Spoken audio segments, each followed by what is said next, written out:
सामाजिक हित जोपासणारं युवा नेतृत्व श्री सचिन सेलगर बापू।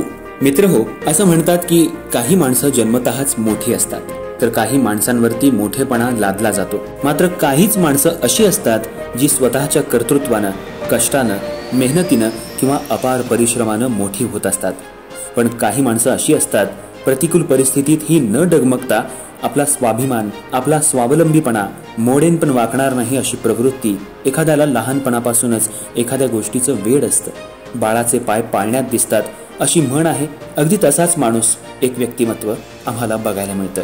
चिकित्सक बुद्धी, समाजात वावरत आपला समाज, आपली माणसं, त्यांचं दुःख, त्यांच्या व्यथा समजून कारणाचं राजकारण नाही पण समाजकारण करताना थोडीफार राजकारणाची जोड लागते, राजकारणाचा अभ्यास लागतो। असंच अभ्यासू व्यक्तिमत्व वय वर्ष 16 पासून समाजासाठी झटणारा, विविध उपक्रम राबवणारा आम्ही पाहिला आहे आणि ते म्हणजे सचिन सर्जेराव सलगर। जवळजवळ गेली 13 वर्ष समाजकारणात सक्रिय असणाऱ्या ह्या उमद्या व्यक्तिमत्वाला राजकारणात यायची संधी आपण दिलीच पाहिजे। सचिन दादांना कोणताही राजकीय वारसा नसताना फक्त सर्वसामान्यांच्या सेवेची तळमळ असणाऱ्या ह्या सचिन दादांना त्यांच्या कार्याची दखल घेऊन राजकारणात उडी मारून समाजकारण करून सर्वसामान्यांचा विकास घडवायची संधी मिळालीच पाहिजे। नवा चेहरा विकासाचा मोहरा या सूत्रानुसार अगदी राजकारण हा पिंड नसताना किंवा राजकारण हा वारसा नसताना देखील समाजकारणासाठी राजकारणाचा रस्ता पकडून त्या रस्त्यावर अत्यंत प्रामाणिकपणे वाटचाल करत अगदी गल्ली बोळापासून विकासासाठी धडपडणारा हा नवा युवा चेहरा कोल्हापूर जिल्ह्यातल्या गावागावांपर्यंत जाऊन पोहोचलाय। वयाच्या अगदी 21व्या वर्षी ज्यांनी आभाळ मायाची स्थापना करून आभाळभर माया या जनतेला देण्याची जबाबदारी स्वीकारली आणि गोपीचंद पडळकरांसारखा आपला नेता आमदार झाला पाहिजे आणि धनगर आरक्षणाचा प्रश्न मार्गी लागला पाहिजे अशी दुहेरी भूमिका मनी बाळगून ज्यांनी स्वतःच्या चपलांचा देखील त्याग करून या प्रश्नासाठी तब्बल 2 वर्षांपेक्षा जास्त काळ अनवाणी फिरले। या पुढे जाऊन अच्छे दिनाबरोबरच सच्चे दिन आणण्याच्या दृष्टीनं अनेक गाव पातळीवर धोरणात्मक उपाययोजना आणण्यासाठी शेतकऱ्यांच्या शेताच्या बांधावरती जाऊन त्यांच्या समस्या जाणून घेत शेतकऱ्यांसाठीच्या कार्यशाळा भरवून एक आधुनिक शेतीविषयीचा रस्ता दाखवण्याची भूमिका देखील माननीय श्री सचिन सेलगर अर्थात बापूसाहेब यांनी बजावलेली दिसून येते। इतकंच काय तर आपल्या पंचक्रोशीतल्या निरक्षर, बेरोजगार, अल्पसंख्याक, वंचित घटक, अनुसूचित जाती, अनुसूचित जमाती प्रवर्गातील घटक, विधवा, परितक्त्या अशा कितीतरी घटकांना भरतकाम, शिवणकाम, वायरमन, घरगुती उपकरणातील दुरुस्ती अशा अनेक विविध कार्याचं प्रशिक्षण कार्यशाळेच्या माध्यमातून देऊन प्रत्येक हाताला काम आणि त्या कामाला दाम देण्याचं उदार धोरण खऱ्या अर्थानं माननीय श्री बापूसाहेब यांनी जगवलेलं पाहायला मिळतं। आज विधीला ऑनलाईन शिक्षण चळवळीच्या माध्यमातून ज्ञानदान करण्याचं काम सुरू असताना ऑनलाईन शिक्षण चळवळीपासून एखादा जरी विद्यार्थी वंचित राहिला तरी ही शिक्षण चळवळ यशस्वी होऊ शकणार नाही। म्हणून तळागाळातल्या लोकांपर्यंत डिजिटल तंत्रज्ञानाची उपलब्धता नेमकी कशी होईल या दृष्टीनं सुद्धा सकारात्मक पाऊल उचलण्याचं काम माननीय श्री सचिन सेलगर हे करायला लागतात।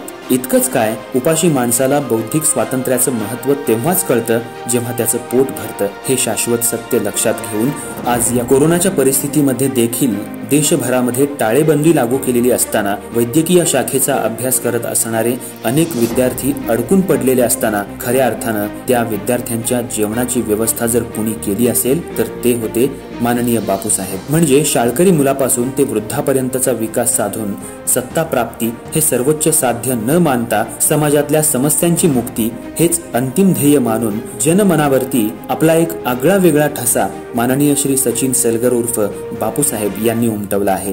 मग तो समाजातल्या बेरोजगारीचा प्रश्न असो, रस्ते, लाईट, पाण्याचा प्रश्न असो, शेतकऱ्यांचे प्रश्न असो, विद्यार्थ्यांचे प्रश्न असो, वसतिगृहाचा प्रश्न असो, आरक्षणाचे प्रश्न असो, अडलेल्यांचे, नडलेल्यांचे, पिडलेल्यांचे आणि उरल्या सुरल्या गोरगरिबांचे देखील प्रश्न असो, त्या प्रश्नांना न्याय देण्यासाठी आजपर्यंत 50हून अधिक आंदोलनात तन मन विसरून सक्रिय सहभाग नोंदवला आणि म्हणूनच अशा अडलेल्यांचा, नडलेल्यांचा, पिटलेल्यांचा आणि उरल्या सुरल्या गोरगरिबांचा हक्काचा माणूस म्हणून माननीय श्री सचिन सेलगर उर्फ बापूसाहेब यांच्याकडे पाहिल्यानंतर कळतं. पुण्यश्लोक अहिल्याबाई होळकर यांचं पेठ वडगाव नगरीमध्ये भव्य असं स्मारक उभं केलं गेलं पाहिजे हे सगळ्यांचंच स्वप्न होतं. मात्र त्याचा पाठपुरावा घेण्यासाठी धडपडणारा चेहरा म्हणून बापूसाहेबच दिसून येतात.